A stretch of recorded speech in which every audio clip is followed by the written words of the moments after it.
Hey everyone, Duke Nougat 3D here with another item from my collection, and today I have for you my Russian L-1 chemical suit. Now I don't know too much history on these, other than the fact that, well actually I don't really know when they were introduced, so if someone could enlighten me on that, please feel free to down in the comment section. I believe they were introduced sometime in the 60s, potentially even the 50s, and they're still currently in use today with the Russian military as one of their standard impermeable chemical suits. These are basically a two-piece alternative to the OZK, whereas the OZK starts off as mostly a cloak or a cape that you essentially put on by pulling the coattails up from beneath your legs and wrapping them around the boots. It's a very weird procedure, and it somehow works, but it's very awkward. These are more of a separate jacket and pants that you can wear for a more comfortable and long-term protective ensemble. Before I ramble on about history I really don't know about, I should mention the advantages of having an impermeable chemical suit over a carbon mopp suit. A lot of people will advocate the usage of carbon NBC suits, and they say simply because, like, oh, you don't get as sweaty and there's not as big of a heat risk stroke as there is with rubberized impermeable suits such as the OZK or L1 or any other Eastern Bloc or similar rubberized or just impermeable suit that doesn't require a carbon layer to filter out or protect you from NBC agents. And I'm just going to go ahead and say that there are far more pros to cons when it comes to carbon, when it comes to impermeables versus carbon permeable suits. For one thing, let's tackle the heat issue. Yes, the heat is a very problematic feature with these suits, but unlike the carbon mopp suits, where there really is no way for you to cool down and they can be just as stuffy and sweaty, with the impermeable suits, you can literally splash water over the suit. In some suits, like the Czech OPCH-70 or the US M3 TAP coveralls, they have a special cooling over suit, which is a disposable fabric suit that is meant to be soaked in water and worn over, and as the water evaporates, it creates a cooling effect. If you've ever stepped out of the shower and you feel extremely cold, or stepped out of the water at the beach and the air feels really extremely cold, that's the evaporation cooling process at work. You can splash these suits in water, douse them down, and you'll be substantially cooler. And you can't do that with a carbon mopp suit simply because getting them wet degrades the filtering capabilities of the suit itself. And they make some advances to make them a bit water resistant, but it's not to the point where you can get the things soaked. Those things have to be kept as dry as possible. Another thing is that impermeable suits can be infinitely deconned and reused, and if they get a hole in them, they can easily be patched. Whereas a carbon mopp suit is disposable. It's essentially 1 or 2 time use only, and then it's done for. You replace it. So really, you're not getting the bang for your buck, where you're spending like 50, like anywhere from 30 to 50, potentially even 100 or more for a guaranteed sealed carbon NBC suit, when in fact it's just a disposable item that's going to be wasted and potentially has an expiry date as well. These typically carbon filtering items have an expiry date on them. These somewhat do, but the expiry is more related to its inspection, which really isn't that much of a big deal as compared to that of a carbon suit. So these, like I said, reusable indefinitely, and not only that, but they have a potential of other uses as well. I see Russian soldiers using these as fishing waders and snow pants. They use these for all sorts of things where you can't do that with a carbon mopp suit.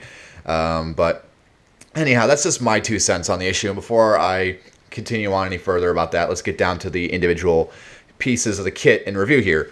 So here's one interesting piece of the kit. These are the BZ-1M butyl chemical gloves. These are very similar to the gloves that come with the OZK. However, these are a 3-finger trigger finger mitt style, which are very interesting. I believe these are meant to go over the Russian winter gloves, the Russian trigger finger mittens.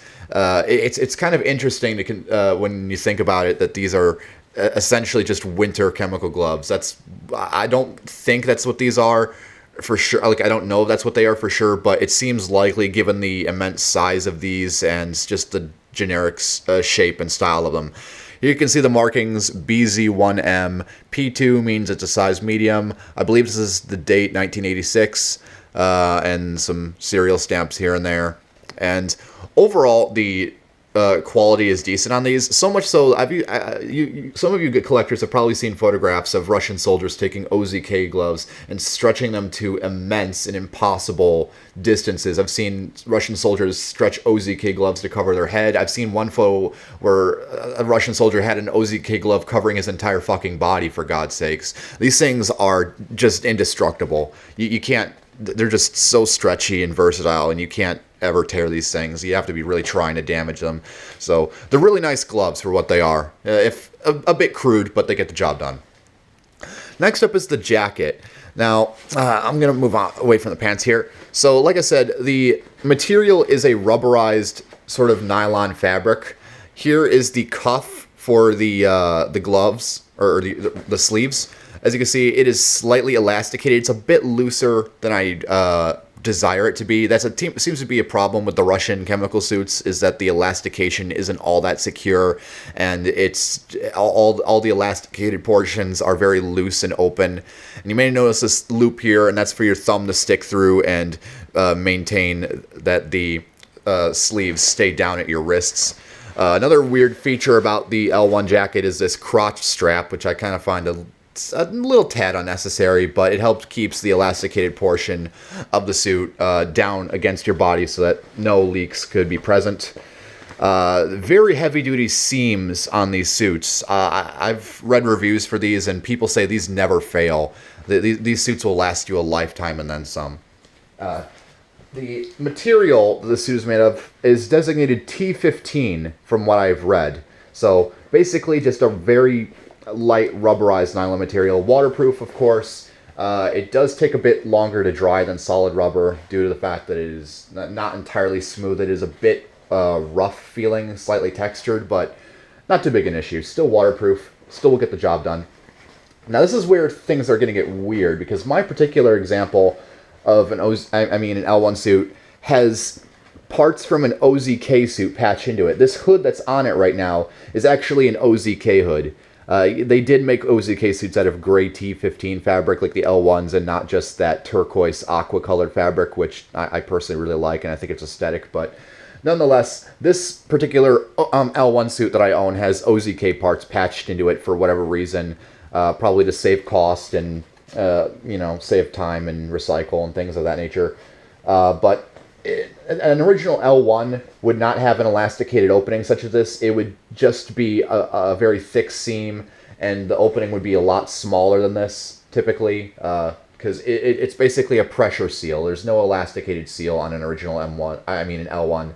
But overall, it's essentially the same function. You have this collar strap here, which is meant to go around, and, you have these plastic buttons, which are pretty nice. Sometimes they can be a bit awkward to manage, but overall aren't too bad to deal with. And you have these little rubber grommets that they slip through. And typically the L1 suits and OZK suits will not come with these pre-installed. You have to install them yourself, but they're not too hard to figure out. The collar has this neck dam here, which is meant to be tucked and folded into itself here. This is the main problem I have with the L1 suit. The hood, like I said, again, the elastic does not seem to have that good of a retention around the mask, and there definitely seems to be a lot of gaps, but this would be good for splash protection. But if you need something that's an extremely tight seal, I'd go for something else. Maybe, I don't want to say a Czech OPCH-70, since those are mostly proprietary to the M10 series, but nevertheless, I'd go with something other than probably an L1 or OZK. Just get one of these if you want something cheap and suit fits the need for an impermeable suit. Another interesting detail about the OZK hoods and most Russian suit hoods in general is they typically have these straps on the back to cinch up excess material. They made these hoods on these suits, like the L1 and OZK, I think just the OZK hoods, big enough to fit over a standard Russian helmet, such as an SSH-68 or SSH-40 and an Ushanka. I've seen plenty of soldiers wearing Ushankas underneath their L1 suits. But that's pretty much kind of the reason for that as well, why the openings are so big. Before I ramble on any further, let's get to the pants themselves, because this is the most high quality item. This is the most useful. If you're not even going to be using this for chemical protection, I definitely recommend these as a decent pair of budget fishing waders. People have used these for that, like I've said, and they don't fail. So this set is interesting because, again, it uses OZK parts. The entire boot section here, these are OZK boots. On L1 bottoms, it would not have two sets of straps like this, and it would not have this little loop right here. This little loop is actually for the piece of fabric, like the cotton tape that comes off of OZK boots to loop around your belt and secure to this loop here, but obviously they just took some stock OZK leggings and patched them into L1 bottoms to, again, save time and cost, more than likely. So, again, very interesting item I have here and not commonly seen.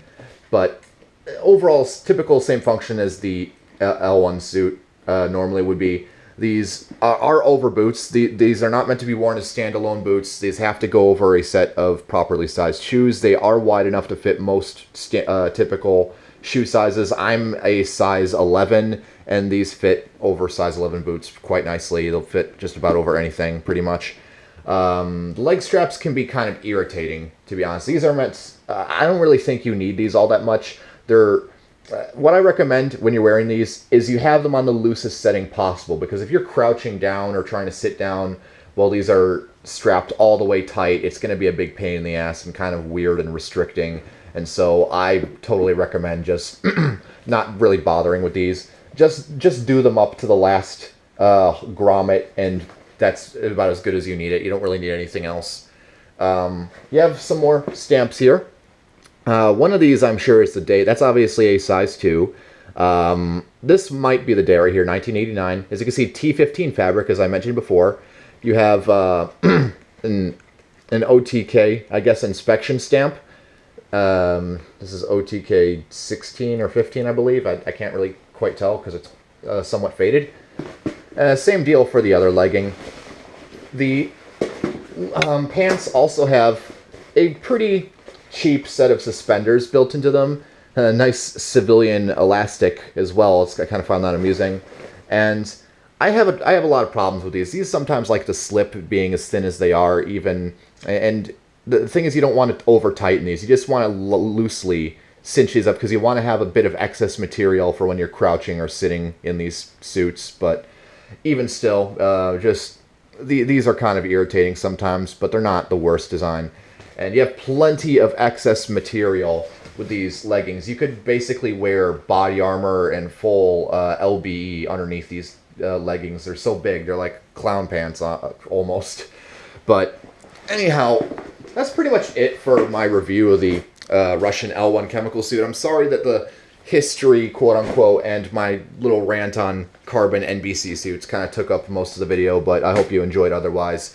And I totally recommend one of these. They're very nice, and they can be used with any Soviet or just most any gas mask in general. So if you want one of these, they'll typically run you about like $40 to $60 on average. And pick one up if you can. I'm Duke Nuke 3D. Feel free to leave any corrections, comments, questions, or concerns in the comments as usual, and I'll see you all later.